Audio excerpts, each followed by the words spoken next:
क्या election commission बन गया है पावर का टूल? बिहार में वोटर लिस्ट रिव्यू को लेकर ऑपोजिशन ने उठाए हैं बड़े सवाल।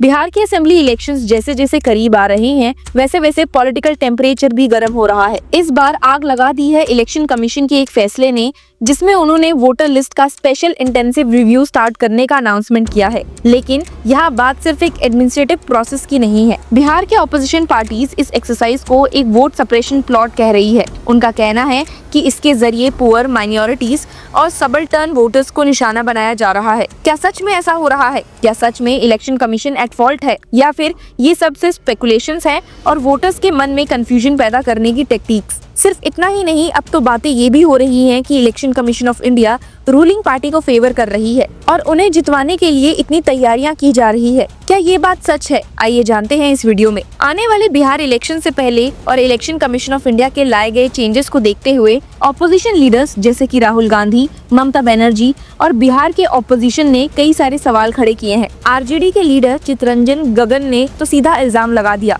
We have told the chief election commissioner that lakhs of families in the state do not have the documents that are being asked for. This is a conspiracy to stop lakhs of voters from voting. ये एक strong charge है। Documents के नाम पे जो लोग पहले से वोटर लिस्ट में हैं, उन्हीं को दोबारा अपनी एलिजिबिलिटी प्रूफ करनी पड़ेगी। ये बात काफी लोगों को हजम नहीं हो रही है। CPIL-ML के जनरल सेक्रेटरी दीपांकर भट्टाचार्य ने इसे NRC जैसे एक ड्रैकोनियन स्टेप बताया है। How such a huge exercise will be done in a month? All this is wrong. Election should be held in a democratic way in which everyone is included. और ये सवाल भी किया है कि अगर ये डेमोक्रेटिक एक्सरसाइज है तो सबको शामिल क्यों नहीं किया गया इसकी प्लानिंग में? क्या ये यूनिलेटरल डिसीजन नहीं है? इलेक्शन कमीशन के एक सीनियर ऑफिशियल ने बताया है कि अब BLOs यानी कि booth level officers door to door जाके वोटर वेरिफिकेशन करेंगे। ये प्रोसेस 26 जुलाई तक चलेगा। लेकिन लोगों का कहना है कि ये तो एक लॉजिस्टिकल नाइटमेयर बन जाएगा। ऑपोजिशन का ये भी कहना है कि इलेक्शन कमीशन का ये मूव बता रहा है कि कुछ तो गड़बड़ है वोटर रोल्स में। कांग्रेस ने कहा है that this is a clear and explicit admission by the election commission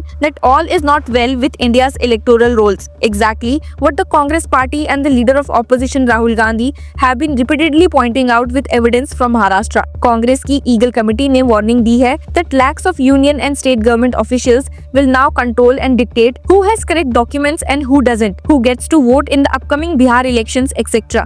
This carries a huge risk of willful exclusion of voters using the power of the state machinery. आप सभी को बता दो कि स्पेशल इंटेंसिव रिवीजन में नए voters के लिए अलग अलग रूल्स हैं। 1 जुलाई 1987 से दिसंबर 2, 2024 के बीच पैदा होने वाले को अपने पेरेंट्स के इंडियन सिटीजनशिप दिखानी पड़ेगी। 2 दिसंबर 2004 के बाद पैदा होने वालों को दोनों माँ बाप के डॉक्यूमेंट्स देने पड़ेंगे। ये रूल्स किसी को भी आउट करने के लिए काफी है। Waste Bengal chief minister Mamata Banerjee ने तो इसे डायरेक्ट बीजेपी के एजेंडा का हिस्सा बता दिया। दीघा में प्रेस कॉन्फ्रेंस करते हुए उन्होंने कहा, I don't understand the reason behind the election commission move और the rationale behind selecting these dates. This is nothing sort of a scam.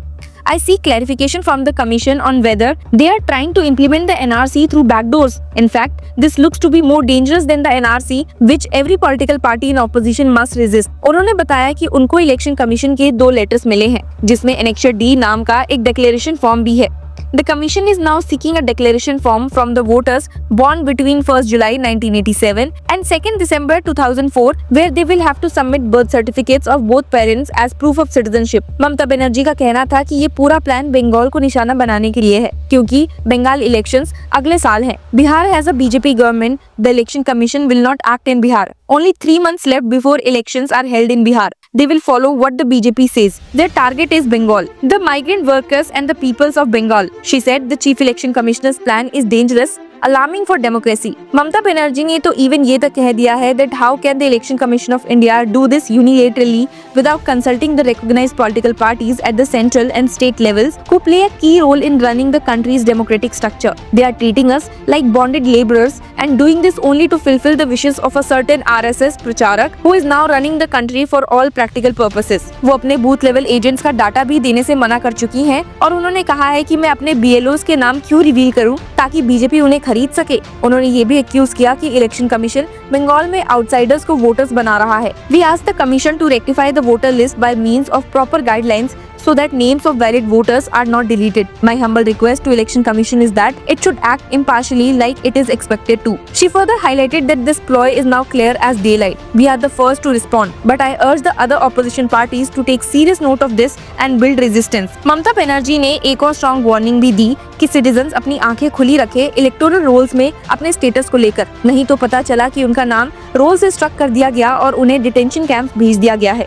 That's the intention of the BJP. In the end, she said, our party will build up people's resistance against this and we will soon hit the streets. तो सिर्फ बिहार ही नहीं बल्कि बंगाल में भी election commission of India के नए reforms अब खलबली मचा रहे हैं. बिहार में आरजेडी का भी स्ट्रॉन्ग ऑब्जेक्शन है कि दलित्स, बैकवर्ड्स और माइनॉरिटीज को इनविजिबल करने की कोशिश हो रही है. आरजेडी के राज्यसभा एमपी मनोज कुमार झा ने भी क्वेश्चन उठाए हैं that this is a massive exercise and with the Bihar election notification expected in 2.5 months, the timing is questionable. This process could have started much earlier. उन्होंने ये भी पूछा that we feel very strongly that this entire exercise is it a kind of cover to make sure that people from subaltern classes and minorities, backwards and dalits, are you going to invisible them? यानी अब opposition का mood एकदम clear है. ये सिर्फ voter list का revise करने का मसला नहीं, ये एक पॉलिटिकल वॉर जोन बन गया है जहाँ लोग अपने वोट के अधिकार के लिए लड़ रहे हैं. दीपांकर भट्टाचार्य ने अपने लेटर में लिखा है, in terms of its scale and nature, this special intensive revision will be akin to the NRC exercise in Assam. In Assam, it took 6 years for the government to complete the exercise and even the Assam government is not ready to accept the NRC as the final list of citizens. और अब जब बिहार जैसे state में जहां 8 करोड़ से ज्यादा voters हैं, वहां सिर्फ 1 महीने में ये काम करना है, तो सवाल बनता है क्या सच में वोटर्स वेरीफाई हो पाएंगे या फिर जो वल्नरेबल है उनका नाम लिस्ट से उड़ जाएगा. जब पूरे ऑपोजिशन के लीडर्स अलग अलग पार्टीज डिफरेंट स्टेट्स के आके एक साथ एक इशू पे साथ बोल रहे हो तो क्लियरली कुछ तो है जो नॉर्मल नहीं है. इलेक्शन कमीशन ने भले ही इस प्रोसेस को स्पेशल रिवीजन का नाम दिया हो, लेकिन ग्राउंड पर इसे स्पेशल एक्सक्लूजन के तौर पर देखा जा रहा है.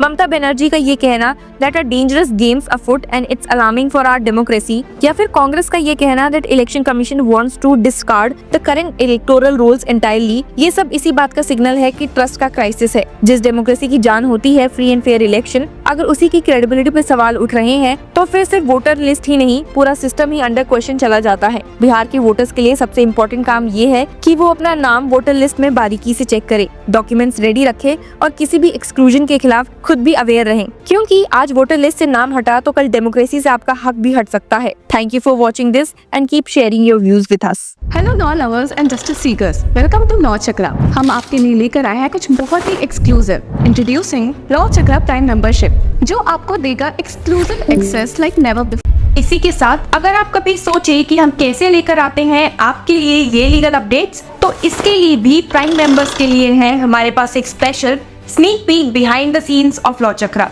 ब्रेनस्टॉर्मिंग सेशन से लेकर ब्लूपर्स तक सब कुछ. In short, more content, more update and more analysis. Political legal controversies हो या इन डेप्थ लीगल सेशंस, सब कुछ आपको मिलेगा एट वेरी मिनिमल प्राइस. बनिए लॉ चक्र की प्राइम मेंबर और अनलॉक कीजिए full potential of legal knowledge. अभी ज्वाइन कीजिए.